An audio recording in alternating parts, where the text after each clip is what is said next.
It's the After the Snow podcast. We're back. I'm your co-host, Dave Mays. I'm the co-founder and CEO of Breakbeat, which is the new content and technology company for the hip-hop community, the podcast network Breakbeat that we're part of right here with After the Snow. And I got my co-host, my guy, Freeway Rick Ross. What's up, The Rick? champ is back. Yeah. Exactly. Yes. Exactly. What up, Dave? What's up? How you doing? Man, I'm good. See, like it's been forever, man, since we talked. I know this was a long week for whatever reason, you know?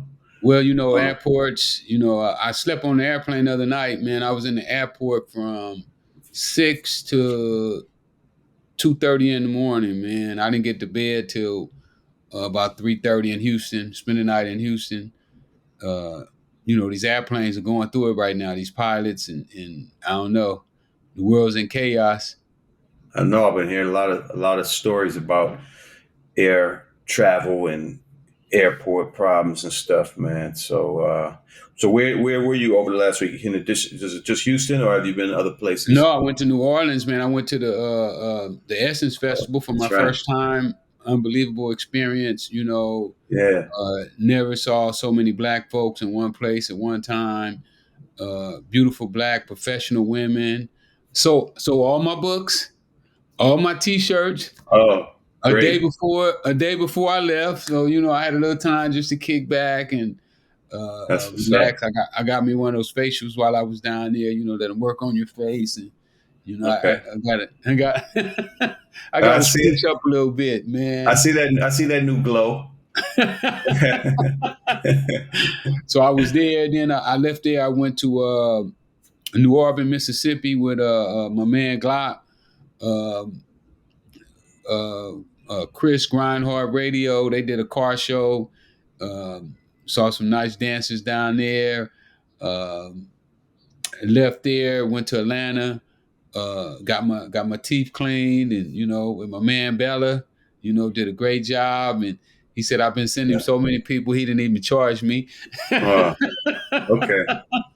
So what else, man? I left there and I was on my way back to LA. Thought I would get here a day earlier, so I could spend some time with the kids, hit a few tennis balls. But I slept in the airport, man. Long airport stay, But that's part of this business, when you're grinding and you're trying to come up, you got to be prepared. Sometimes you got to sleep in the airport, man. All right.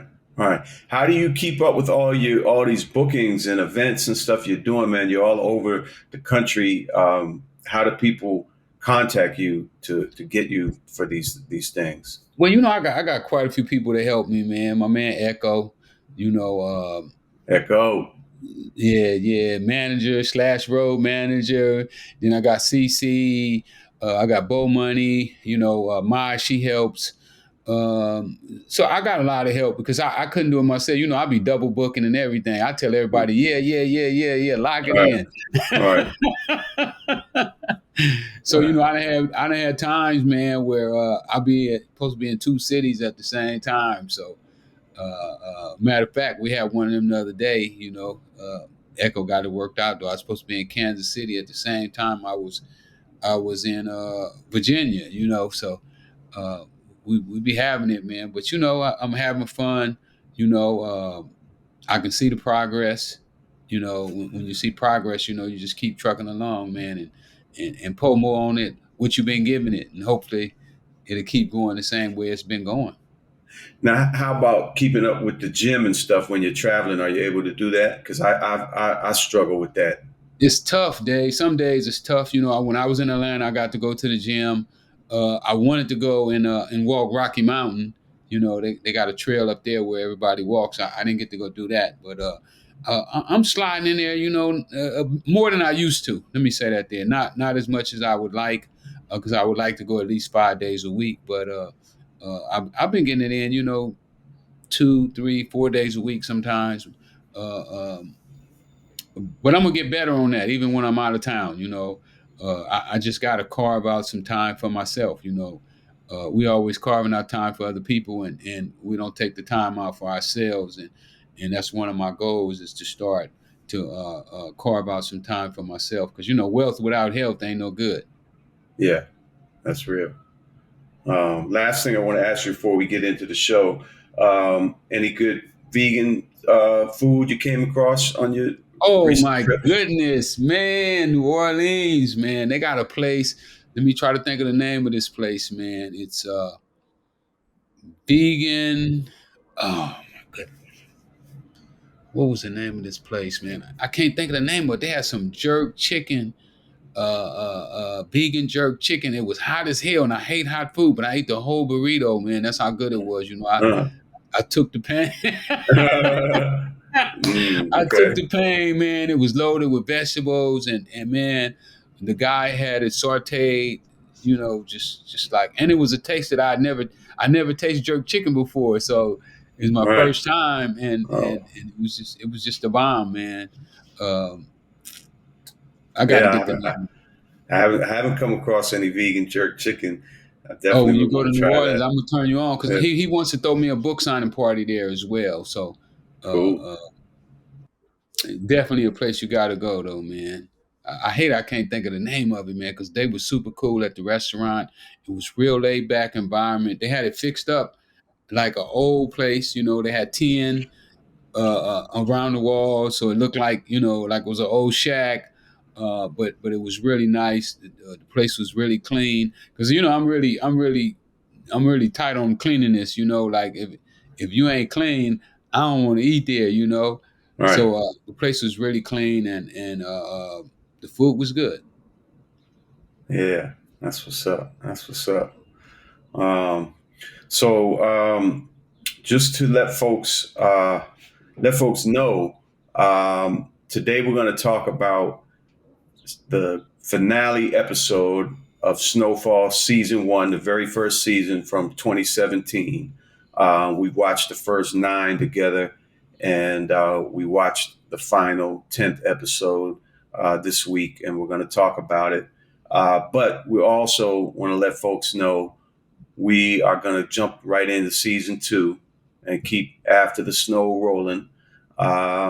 So, we welcome you guys' feedback, any suggestions, any ideas. We're going to keep pushing and trying to, keep the podcast uh, growing and becoming, more interesting for everyone. So definitely let folks know we will be back next week to jump into Yes. season 2.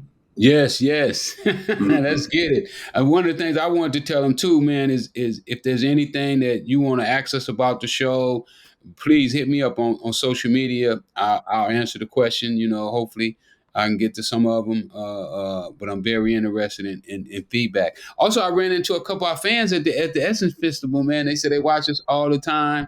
Oh, great. Shout out to the people that watch us all the time. Yeah. But they came and they bought books, and it was cool. I sold all my books day, but well, I got there Friday. Saturday, before Saturday was over, I sold all the books. So I didn't bring enough books. Nowhere near enough books, man. So shout out It's a to everybody that bought a book. It was a beautiful thing. good problem to have. You'll be ready. You'll be restocked up for the next round, I'm sure. No doubt, no doubt. Maybe next year we might have to do our podcast from there, man. Yeah, that would be great. Yeah, that's a great idea. I've never actually been to Essence Festival all these years. I've, of course, Oh, know you a lot of gotta people go. that You gotta have, go. but It's an yeah. experience. That was my first time. I've been hearing, but I never taken the time out, to do.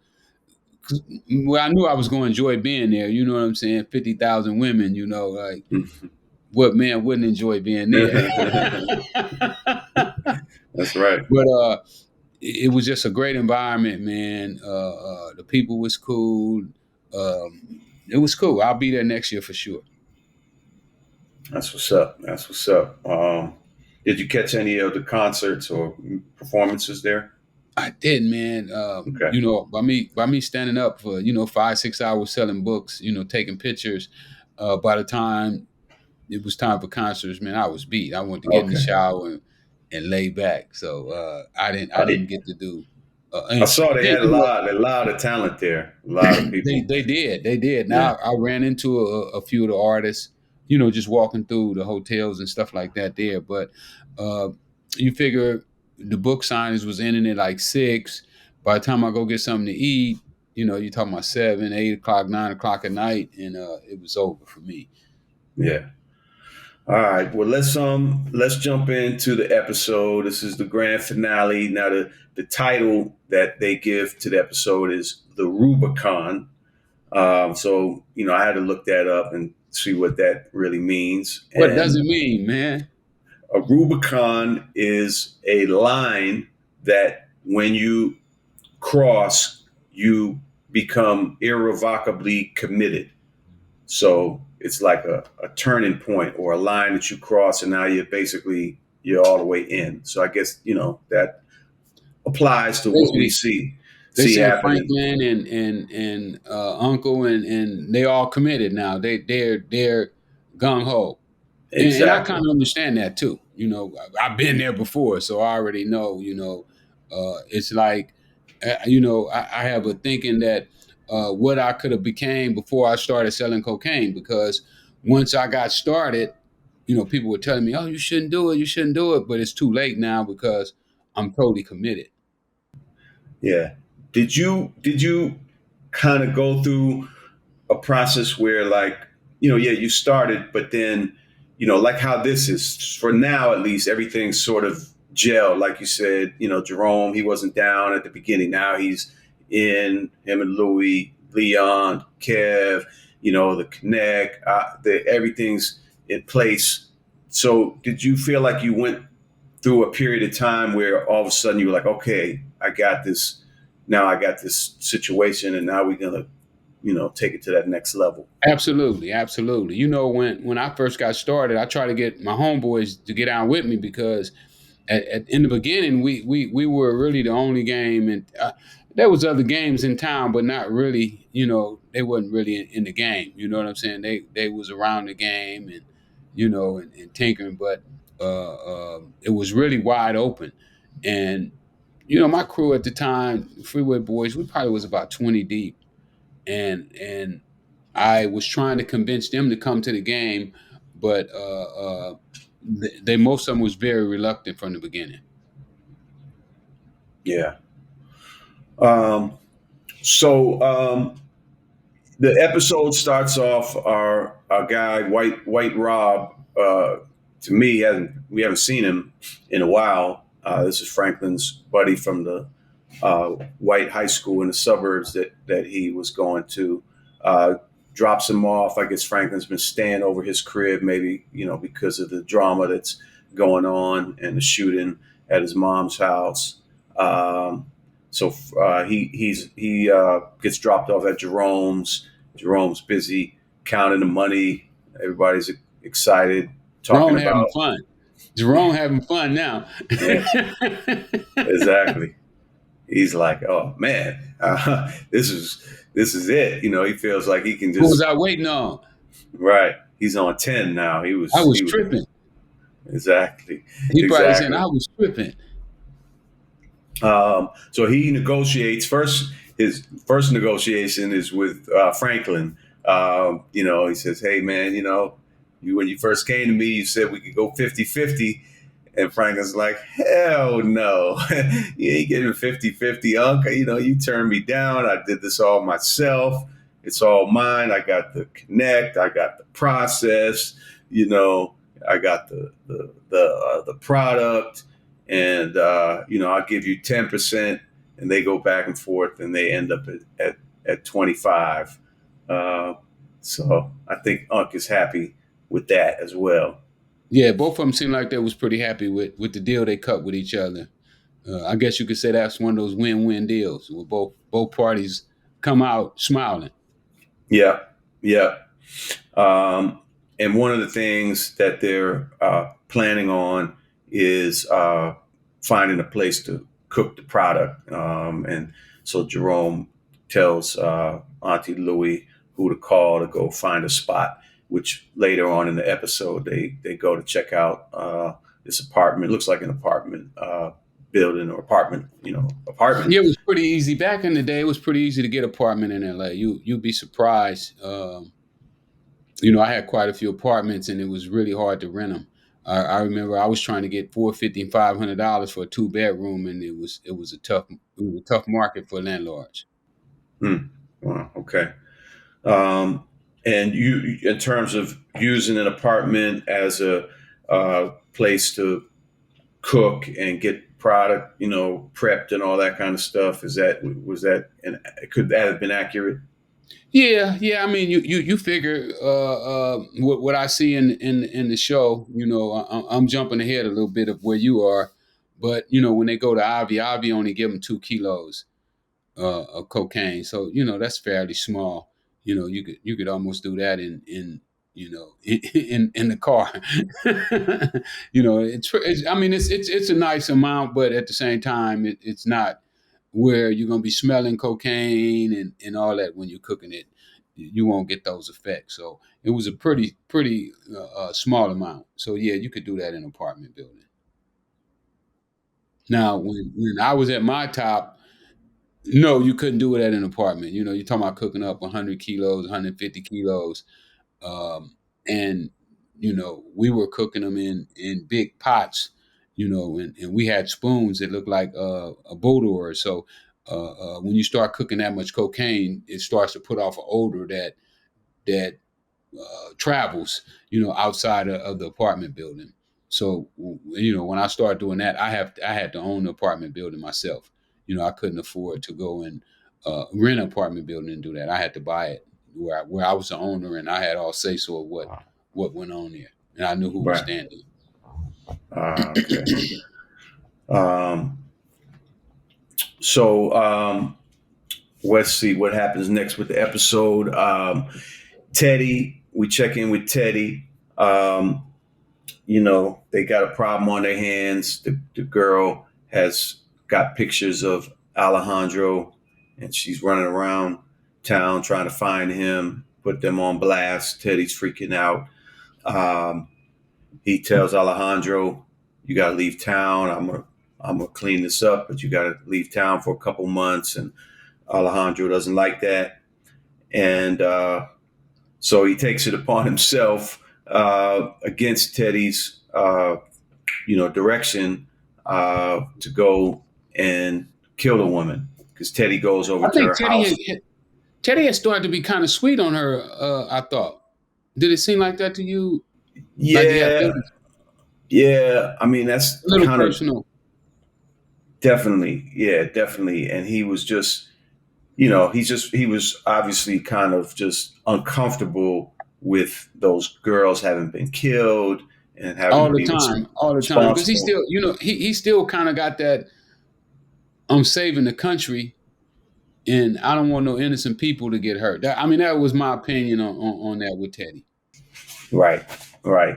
Um, so, so yeah, he ends up showing up at the lady's house because he calls. There's no answer. He's like, "Oh shit!" I think he kind of knew. Oh, I think he saw something in his crib that was missing. I think the saw or whatever Alejandro was using. That was kind of like a Scarface movie scene. Remember the scene Yeah, in yeah, Scarface? yeah, yeah. Where, I said the same thing. They jacked up for Scarface right, definitely, definitely. for sure. They did. They did. Um, but Teddy surprisingly kills Alejandro. That was kind of wild to me that he Well, I think just Teddy had some suspicions of Alejandro, though. Remember he was spying on him with the Colombians. So Teddy had some type of feeling about Alejandro all the time, and then he didn't like the fact, like you said earlier, that he killed the girls, and then he didn't come clean with Teddy from after Teddy started questioning him about it. right, So I think it was a little something we probably didn't see in the show, but it must have been like a little conflict going on with the two of them, where it wasn't a total trust and honesty move. Because remember, right, Teddy wanted to go and meet the Colombians, and Alejandro didn't want him to go, but Teddy really wanted to go and meet the Colombians. right, right. Which he does, which he does do later on in this episode. Yeah, I just I'm still trying to figure out exactly what Teddy's plan is, because if they're trying to fund the Nicaraguan rebels, Alejandro's a connect to the Nicaraguans, so he goes and he ends up cutting a deal with the Colombians after they, he shows them. Well, the CIA was also tied in with the Nicaraguan. Not in the show, they're not showing that, but the CIA was training the Nicaraguans, so they probably had some other contacts. He could have other contacts other than Alejandro. Right. I think Alejandro was more the contact to the cocaine, from what I saw. I see. Remember, because it was his contact that where the place got blew up at. That was Alejandro, and the Colombians here was his contact. I don't think Teddy had contact with cocaine. Nobody who could get cocaine. That's why he went down to go meet the Colombians, and he came out with the cocaine. I think he took the money and came back with some drugs. Yeah, he did. He did. Did you notice the names of the Colombians when they say their names when he gets there? No, I didn't recognize the names. He said, yeah, one is Diego and the other one was Danilo. Oh, yeah? Yeah, they used Danilo. Oh, I didn't hear that. Well, they really bit that time. Danilo and Diego, yeah, they had no problem just taking the Wow. name, even though Danilo was Nicaraguan, not Colombian, but right? Correct. But they threw it out there anyway. Right, they sure did on the last episode.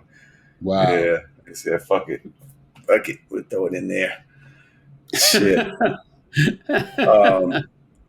But while we're on the topic, I mean, Danilo Blandon is really, the central figure in your situation that really, is the key guy. Very central, very central in my situation. I mean, all the way around, from start to finish. Yeah, he's the biggest guy I ever bought drugs from. He also was my informant. The guy that set me up. He also was the minister of agriculture for Nicaragua before they got exiled. Wow, I didn't even know that part. Yeah. Okay. It helps when you have political ties. In high places. Right. And when he testified against me, he said that Enrique Remutes, which was his boss, went on a fishing trip with George Bush Sr. Interesting. Yes. Interesting. Now, so is Danilo still alive? I don't know. I had him kicked out the country. I found out that a convicted felon who was a drug trafficker can't receive a green card unless the President of the United States or the Attorney General grants him permission. And I didn't think that neither one did. So I filed a motion that he shouldn't have been allowed to testify against me. And they kicked him out the country. Okay. So you don't know where he is or if he's still alive. He's in Nicaragua. We ran him down to do the documentary. We wanted him to appear on the documentary. He wouldn't. But now, I had a guy tracking down about 8 months ago because I wanted to do another sit. I wanted me and him to sit down and I get to talk to him about everything. What happened in our case. I just want to talk to him. I think it would be interesting, to get to talk to a guy who I thought was a friend, who betrayed me. I would like to know what was going on in his mind, when he was standing on the witness stand, and he knew that the prosecutor was trying to put me in jail forever, and me and him had never had a falling out. Why would you, basically sacrifice my life? Right. Which I kind of know the answer for. It's my life and his life. But I still would like to look him in the face. Just like he did in court. When he testified against me, he had on glasses. He pulled the glasses down to his nose, as if he was showing the jury that he really could see who he was talking about. And was looking directly in my direction. Man. Was that the last time you seen him? Yeah, that was the last time I seen him, or the last time I talked to him or heard from him or anything. Okay, so when you say you tracked him down, somebody else got in contact with him or his people, but you Yeah, guys never. one of my guys from Nicaragua tracked him down, Okay. and And he spoke to Mark Levin, the one of the producers on the documentary for the Crackling hmm System. hmm He spoke to Mark. Mark almost uh, um, had a nut. He was so happy to speak to Danilo because nobody else could. None of the other reporters got to talk to Danilo. Right. Nobody. Out of all this stuff that happened, he talked to nobody. He was under DEA protection, so they hid him from all the media. So what was the reason he gave to not participate? I don't know. Danilo's greedy. He told me that he would sit down and have a talk to me on camera. He first said he wanted 75,000, and then eventually he went down. He said he would do it for 50,000. Okay. But I wasn't able to put up 50,000 at that time to have that Okay. sit down. Okay. So he will do it if the price is right, basically. Yeah. Okay. He's a hired gun. Once you become an informant, that's you work for hire. Whoever pay the All right. most money, that's who you work for. Rick, do you think there's more information that he's never shared that could come out of conversations with him? I'm sure it is. Danilo's a smart man. He had a master's degree, so he wasn't a fool by no means of the imagination. Uh, but he's not gonna do anything to hurt himself without some type of benefit. Hmm. Man, we should go So to I'm sure Nicaragua, man. We should go to Nicaragua and go see him, man. we can set that up. I'm with it.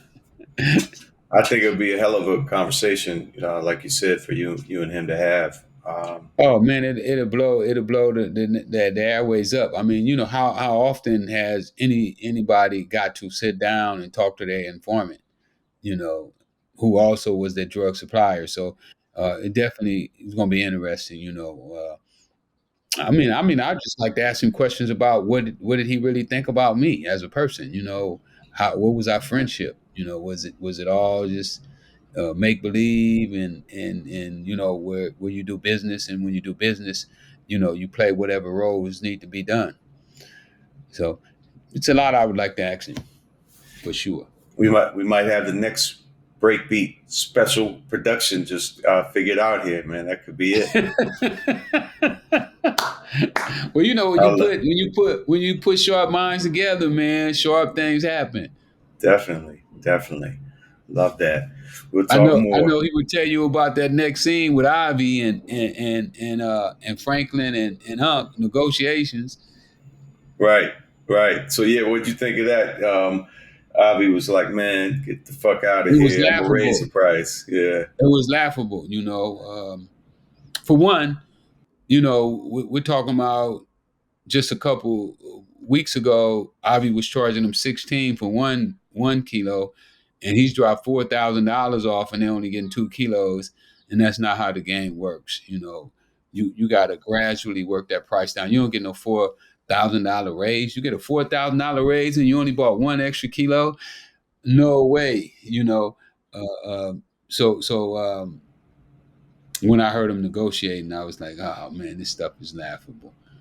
You know, uh, just even from the beginning, when Avi gives him a kilo and he never seen the guy before, he don't know if the guy's a dope fiend. You don't know nothing about him, and you just give him a whole kilo. Okay, Hollywood.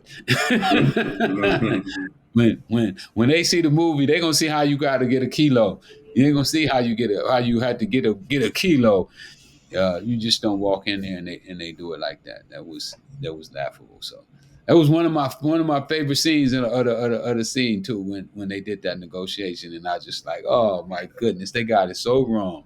uh, yeah. So they left there paying higher thanks to Jerome. Um, but Franklin wasn't too happy about that. But let's talk about Lucia and Oso and that whole side of things because there's a lot of action on their end of things to close out the season. And, we've been following Oso all season long. He's one of our favorite guys, maybe our favorite guy in the show, I would say. Um, Definitely and mine. yeah, so they have a lot. They go through a lot. I mean, basically, we left off with the dad or the father who runs the family, Ramiro, and his son Pedro. Pedro went and snitched about what they were doing. Now the dad wants to take over the business, and he wants to push Lucia out of it. Lucia's dad had been sick, and now he's died. So we see his funeral taking place, and her uncle, basically moving further in and letting her know he's bringing in somebody to start learning all the books and everything and taking that over. And her Mom mother, popped up in the picture too. yeah. And for some reason, the mom gave me the appearance as if she had some power. It's like the way the uncle looked at her. Mm-hmm. He gave her a look of respect. Right.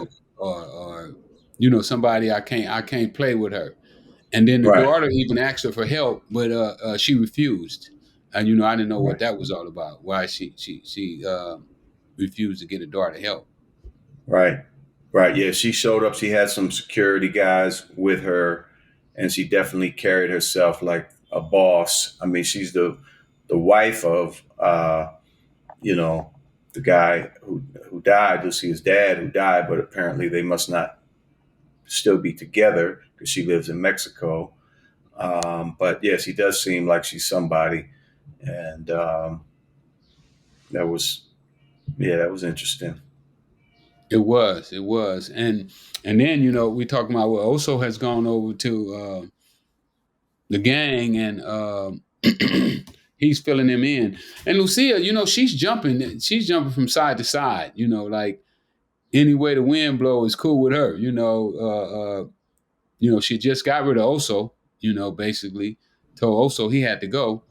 And then Right. once she found out what Oso was doing. I guess the uncle might have drove her that way too when he told her he was bringing in the accountant. I guess that could have. Yeah. Well, she also had been in her ear telling her, look, you're going to end up getting, pushed out and working for these people, these people that, that don't fuck with you or whatever. She felt like it was because she's a woman that she wasn't getting the opportunity in the family. And that's one thing the mom did say to her before she left. She said, your dad, wasn't, had nothing to do with you being a woman or anything. He believed in you. He loved you. But what'd she say? I think she said, your ambition, he was afraid would destroy the family, something to that effect. Yeah, I remember that. Yeah. So in a sense, that may be what's happening. Because of course she comes around, the uncle, like you said, and, realizes maybe she's in love with Oso, and she comes around and says, okay, let's do it. Me and you, let's take control of this cocaine business. And to do it, they plan on wiping out her family at the funeral. That's the idea that the Stomper and his crew has when they come to see him to talk about everything. He said that's the best time. Also doesn't like it, but they're like, look, that's when they're all going to be there. They're not going to be expecting nothing. Everybody's going to be drunk and upset or whatever, and that's the best time. So at the end of the episode, we see that happening. The Stomper and his guys show up at the end of the funeral, spray up the place. Oso and Lucia are inside and walk out, and she sees her uncle dying on the ground. That was another pretty dramatic turn of events. Yeah, it was. The other one we missed when Franklin and them killed what's his name at the Orwell site. Well, when they have his friend.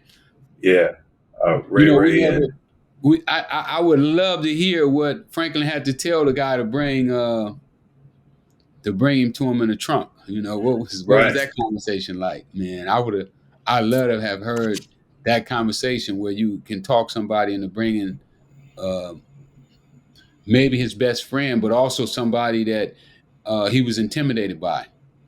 Right. Yeah, that You was that was a little bit strange. I mean, they had showed you that there was some kind of divide between them by the fact that Lenny's the one that gets killed. That Lenny was the one by himself when he came and shot Leon.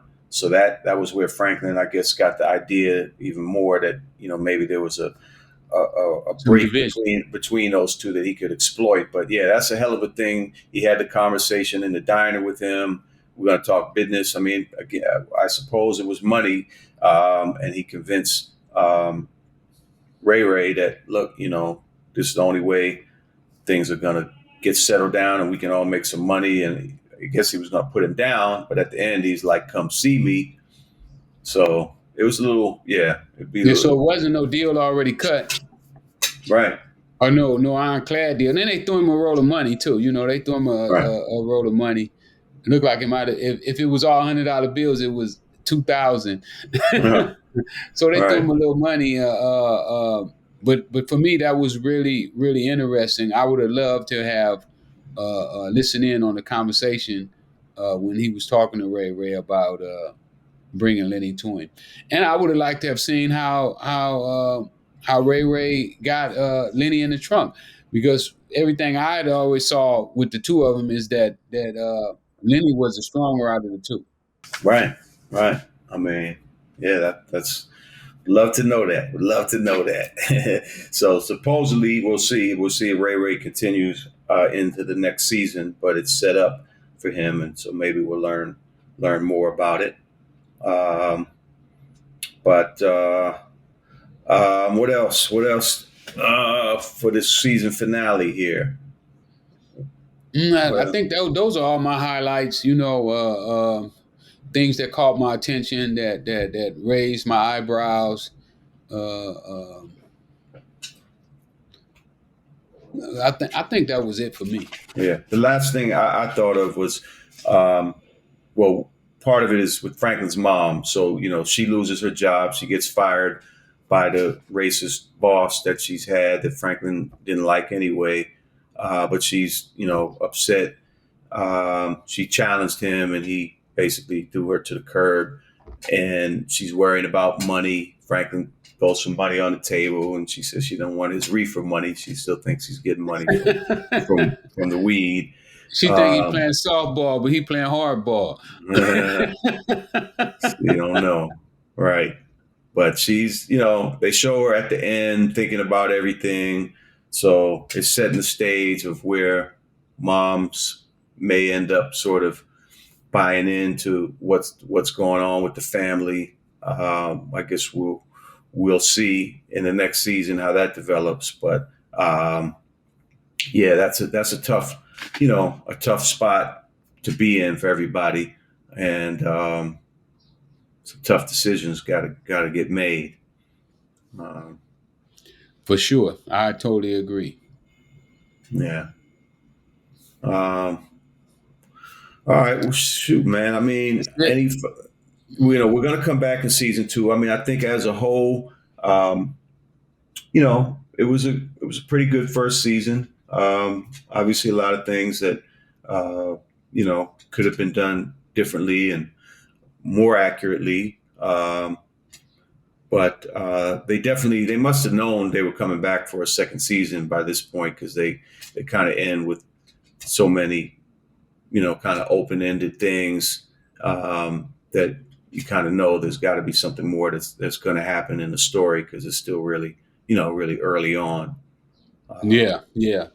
I mean, you're talking about only 2 kilos, so the Yeah, last time they give us a number on the drugs was just 2 kilos. I wish they would have had some dates and times. I mean, some dates in there so we'd know what year it was that they're talking about. It would have been definitely a easier way to match the numbers up with the times.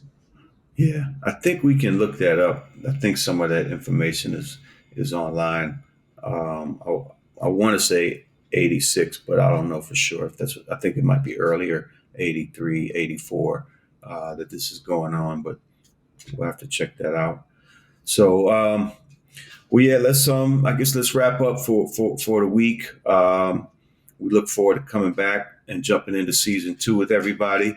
Be interesting to see, where things go and what new characters come into play and new developments. And in the meantime, we're going to start figuring out about this freeway Danilo one-on-one. That needs to happen. Let's do it. Put it together, Dave. You always putting stuff together. Let's put it together. You too. Me and you both. We got a few things we're working on now. So yes. Let's keep it pushing. So, all right, everybody. Appreciate y'all. After the snow, Breakbeat Media. To what Rick said earlier, I want to make sure you guys have our social medias. Mine is at The Real Dave Mays. If you have any ideas, comments, questions, please DM on Instagram for me and Rick to share yours as well. Yeah, you can get me at Freeway Rick on Instagram and Freeway Rick Ross on Facebook and Freeway Rick on Twitter. Hit me up. I want to hear from y'all. Let us know what we're doing. That's what's up. All right, y'all. Peace.